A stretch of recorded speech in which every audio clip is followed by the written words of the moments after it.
বন্ধুরা সবাই কেমন আছো? নিশ্চয়ই অনেক ভালো আছো। আর তোমাদের জন্য আবারও হাজির হয়েছি একটি অত্যন্ত মজার টপিক নিয়ে। এই টপিকটি হচ্ছে অ্যানালগ এবং ডিজিটাল সংকেতের সুবিধা এবং অসুবিধা। তো দেখো, আমরা এখন এই ব্যাপারগুলো সম্পর্কে জানি।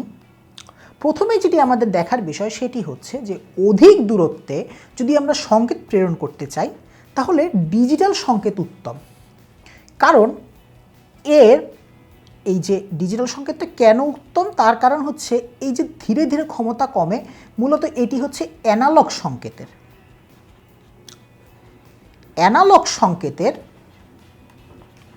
এই ধীরে ধীরে ক্ষমতাটা কমতে থাকে এবং এটাকে কি করতে হয়, এই ক্ষমতাটা যেহেতু কমে যাচ্ছে তাই সেটিকে পুনর্বিবর্ধন করতে হয় এবং এতে করে দেখা যায় যে অনেক সময় নয়েজ বেড়ে যায় এবং তাতে সংকেত বিকৃত হয়ে হারিয়েও যেতে পারে। এই অসুবিধাগুলো দূর করার জন্যই অধিক দূরত্বে যদি আমরা কোনো সংকেত প্রেরণ করতে চাই তাহলে আমরা ডিজিটাল সংকেতকেই ব্যবহার করব।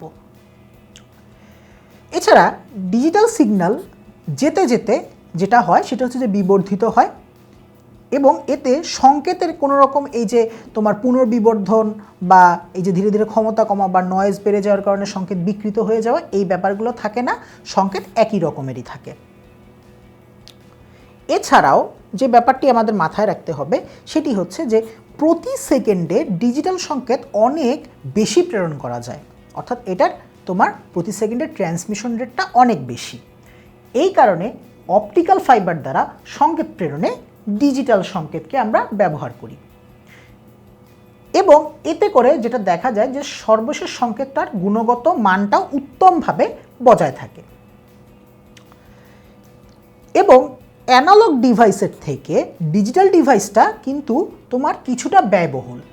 অ্যানালগ যে ডিভাইস তৈরি করা হয় তার থেকে যে ছোট ছোট মানের ডিজিটাল ডিভাইস তৈরি করা হয় সেইগুলো তৈরি করা ব্যয়বহুল হলেও তুমি একটা কমপ্লিট সেটআপ বা কমপ্লিট একটা সার্ভিসের সর্বসমেত ব্যয়টা কিন্তু দেখা যায় যে অ্যানালগের থেকে ডিজিটালে কম হয় এবং অ্যানালগ ডিভাইসে কোনো রকমের ক্রস কানেকশন হয় না।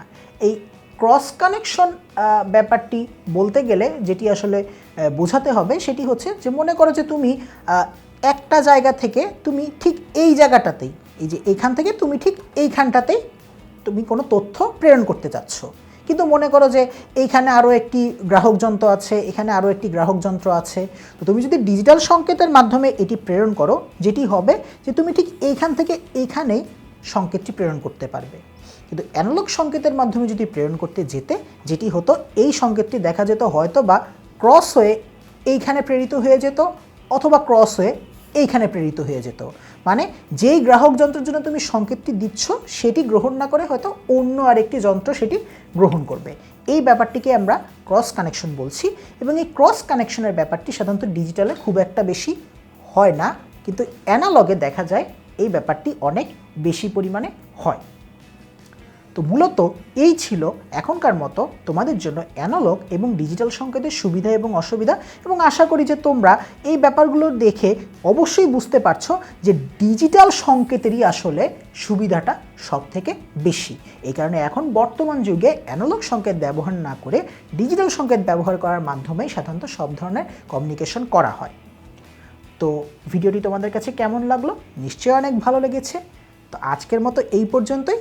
আরও অনেক মজার মজার টপিক সম্পর্কে জানতে হলে তোমরা অবশ্যই আমাদের সাথেই থাকবে। সবাইকে আন্তরিকভাবে ধন্যবাদ।